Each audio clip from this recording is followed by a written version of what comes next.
Eleanor Harrington was 74, wealthy beyond imagination, and longing for companionship. Lucas Reed was 19, broke and hungry for a way out of his dead-end life. When their worlds collided, it seemed like an unlikely love story, but beneath the surface, Lucas had a sinister plan. He wasn't just marrying Eleanor for her wealth, he was setting the stage for something far more dangerous. And before anyone could stop him, the whirlwind romance would take a deadly turn. Eleanor Harrington was the kind of woman people admired from a distance. At 74, she carried herself with the grace of someone who had seen the world, built an empire, and survived every challenge thrown her way. She was a real estate mogul, known for owning some of the most valuable properties in the country. Mansions, penthouses, and commercial buildings with her name attached to them signified wealth beyond comprehension. Yet, despite her fortune, Eleanor's life was missing something: companionship. For years, she had lived alone in her sprawling estate after the passing of her husband, Richard Harrington, a businessman who had left her with an even greater fortune upon his death. Eleanor had no children, no immediate family, and only a handful of acquaintances she considered friends. She kept a tight circle, mostly consisting of lawyers, financial advisors, and the occasional socialite who gravitated toward her out of admiration. But none of them could fill the loneliness that crept into her quiet nights. That was when Lucas Reed entered her life. Lucas was only 19, a young man who had grown up with nothing. His childhood was marked by hardship: an absent father, a mother who struggled to make ends meet, and an environment that offered no real opportunities. He had dropped out of high school at 17, hopping from one dead-end job to another. But Lucas had ambitions, and he had always believed he was destined for more than the life he had been given. When he attended a charity gala through a connection he had made at a luxury hotel where he briefly worked, he saw an opportunity that would change everything. Eleanor noticed him almost immediately. While most young men at such events were there as assistants or waitstaff, Lucas carried himself differently. He dressed sharply, spoke with confidence, and seemed genuinely fascinated by her. Unlike others who treated her with excessive reverence, Lucas spoke to her like an equal. His charm was effortless, his compliments well-placed, and his presence was refreshing. For the first time in years, Eleanor felt seen in a way she hadn't before. The relationship progressed at a pace that stunned those around her. Within months, Lucas was seen accompanying Eleanor to high-profile events. He moved into her mansion, seemingly devoted to her well-being. The tabloids had a field day with their romance. Some found it scandalous, others saw it as a harmless, albeit unusual companionship. But those closest to Eleanor weren't convinced. They saw the red flags: the way Lucas subtly influenced her decisions, how he slowly pushed away old friends, and his growing involvement in her financial matters. Yet Eleanor was deeply infatuated. She dismissed any concerns, choosing to believe that love did not have an age limit. She defended Lucas fiercely, reassuring those around her that he was not after her wealth. To her, he was a young man who had brought joy back into her life. To Lucas, she was his golden ticket to the kind of luxury he had only dreamed of. But he wasn't planning on being a patient heir. He had a plan, and Eleanor was merely a stepping stone to his ultimate goal. Once Lucas secured his place as Eleanor's husband, his true intentions began to surface. The devoted, charming young man she had fallen for slowly started to change, revealing a colder, more calculated side. While Eleanor saw their relationship as a chance to find companionship in her later years, Lucas saw it as nothing more than a transaction. His patience had gotten him this far, but he wasn't willing to wait decades for an inheritance. He needed control over her fortune, and he needed it soon. The first step in his plan was isolating Eleanor from those who might influence her decisions. He encouraged her to distance herself from old friends and advisors, suggesting that they disapproved of their love out of jealousy or self-interest. He was careful not to push too hard at first, planting small doubts in her mind until she began to withdraw on her own. Longtime staff members who had worked for Eleanor for years and could see through Lucas's facade were suddenly dismissed. In their place, Lucas hired new employees, people who owed their positions to him and would turn a blind eye to anything unusual. With Eleanor becoming more dependent on him, Lucas moved to secure his financial future. He urged her to update her will, claiming it was just a precaution to ensure her estate was handled properly in the event of an emergency. Eleanor, blinded by love and trusting her husband completely, agreed. The new will left everything to Lucas, cutting out charities and longtime business partners who had once been beneficiaries. With a few signatures, he became the sole heir to an empire worth billions. But Lucas wasn't satisfied with just inheriting the fortune. He wanted access to it immediately. He convinced Eleanor to grant him power of attorney, making it easier for him to handle financial matters on her behalf. He framed it as a way to ease her burden, assuring her that he only wanted to help manage her affairs so she could enjoy life without stress. Slowly, he began transferring money into accounts she didn't know about, selling off assets and pocketing the profits. The more control he gained, the less he pretended to care about Eleanor's well-being. Behind her back, Lucas was indulging in a reckless, extravagant lifestyle. He threw lavish parties, spent obscene amounts of money on cars, clothes, and jewelry, and flaunted his wealth among young socialites who had no idea how he had come into his fortune. He also had a secret. He wasn't faithful.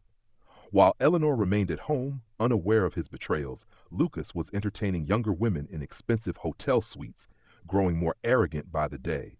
Still, he knew he couldn't keep up the charade forever. Eleanor's health was already fragile, but she was still sharp. If she ever realized the full extent of his manipulation, she could revoke his control, undo the changes he had made, and cut him off completely. That was a risk Lucas couldn't afford to take. His next move would be his most dangerous yet, ensuring Eleanor wouldn't be around to stop him. One crisp morning, the estate's housekeeper entered Eleanor's bedroom to wake her, only to find her motionless in bed. Her skin was cold, her breathing non-existent. Panic gripped the household as the staff scrambled to call emergency services. Lucas, ever the grieving husband, appeared devastated, collapsing to his knees as he clutched Eleanor's lifeless hand. Tears streamed down his face as he sobbed uncontrollably, convincing everyone around him that he was in shock. The initial examination revealed no signs of foul play. Eleanor's age and known health conditions made it easy for doctors to conclude that she had died of natural causes, possibly a heart attack in her sleep. Her longtime associates, although still suspicious of Lucas, had no choice but to accept the verdict. No one had concrete evidence to suggest otherwise. Within hours, Lucas took control of everything. Funeral arrangements were made swiftly, and rather than a grand ceremony, he insisted on a small, private gathering. He wanted her death to pass with as little attention as possible. A week later, Eleanor was buried in a modest grave, a shocking decision considering her immense wealth and status. Friends and former business partners found it unsettling, but Lucas dismissed any concerns, saying Eleanor had always preferred simplicity. As soon as Eleanor was laid to rest, Lucas wasted no time in claiming his inheritance. He moved into her grand penthouse, took ownership of her real estate empire, and immediately began liquidating assets. He transferred millions into private accounts, sold properties far below their market value for quick cash, and threw extravagant parties filled with young models, alcohol, and reckless indulgence. Those who had once questioned his marriage to Eleanor watched in horror as he flaunted his newfound wealth, seemingly unfazed by the loss of his wife. But Lucas had underestimated one thing. The whispers of suspicion never truly faded. An anonymous tip was sent to the authorities, urging them to take another look at Eleanor's death. The tip suggested that her passing was anything but natural, pushing the police to order a toxicology report before her body could be cremated. What they found changed everything. Traces of a rare, slow-acting poison were discovered in Eleanor's system. It wasn't something that could have been ingested by accident. It was deliberately administered over time. The pattern suggested premeditation, a calculated effort to weaken her gradually without raising immediate alarm. This was no natural death. This was murder. The revelation sent shockwaves through the community. Investigators turned their attention to Lucas, scrutinizing his behavior, finances, and past actions.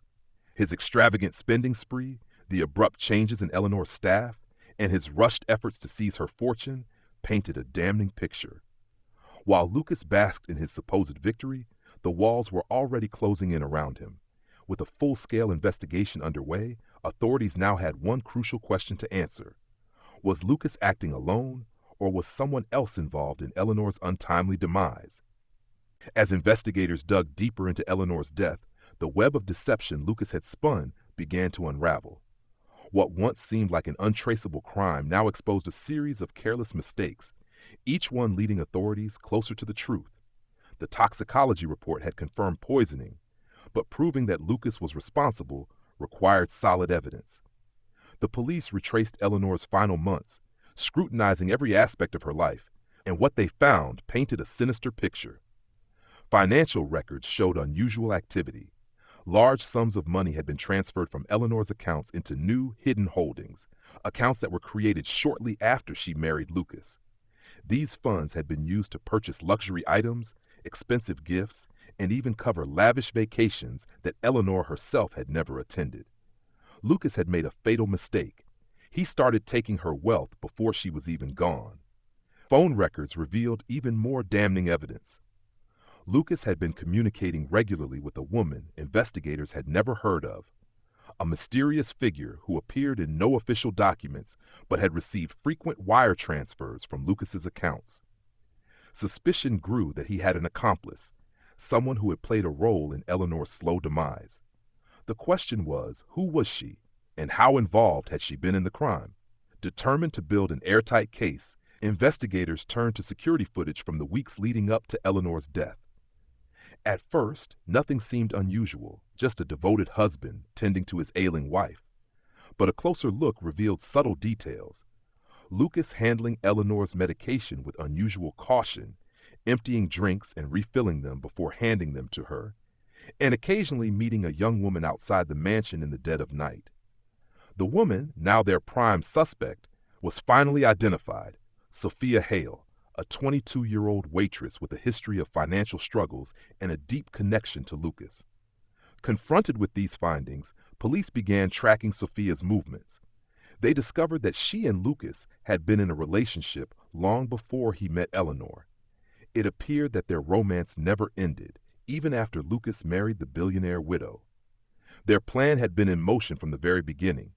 Lucas would marry Eleanor, ensure her death appeared natural, and they would escape together with the fortune.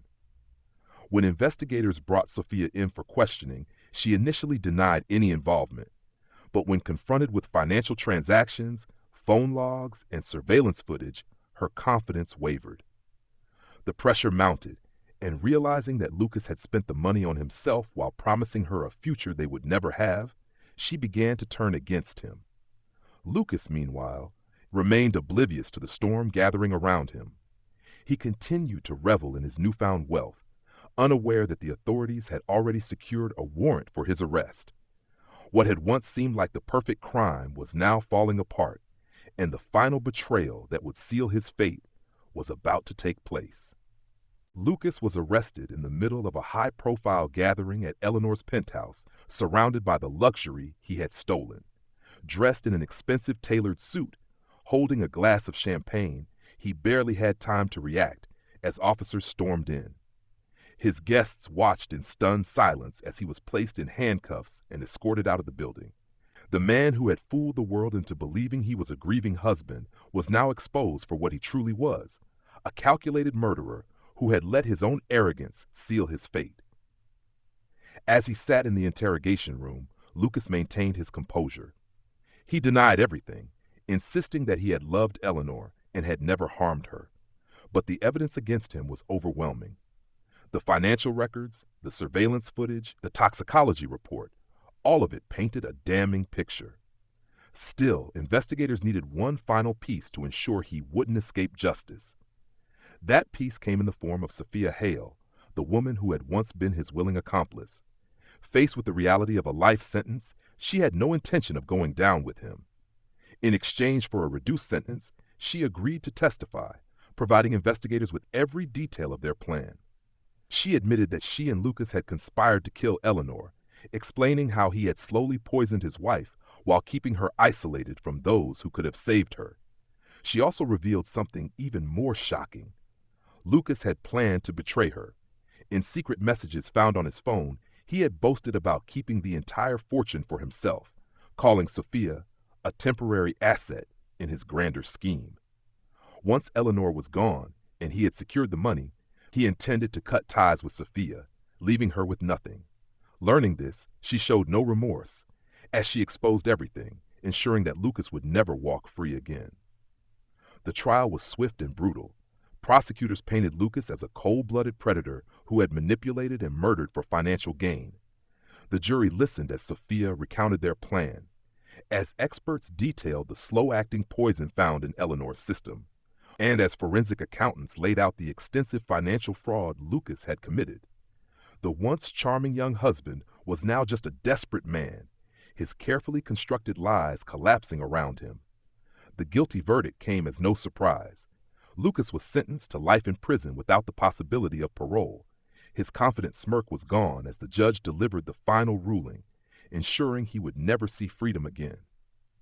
Sophia, having cooperated, received a reduced sentence, but would still serve over a decade behind bars. Eleanor's estate, once destined to be plundered by Lucas, was instead donated to charities, fulfilling her original wishes. The social circles that had once whispered about her unusual marriage now spoke of the justice that had been served.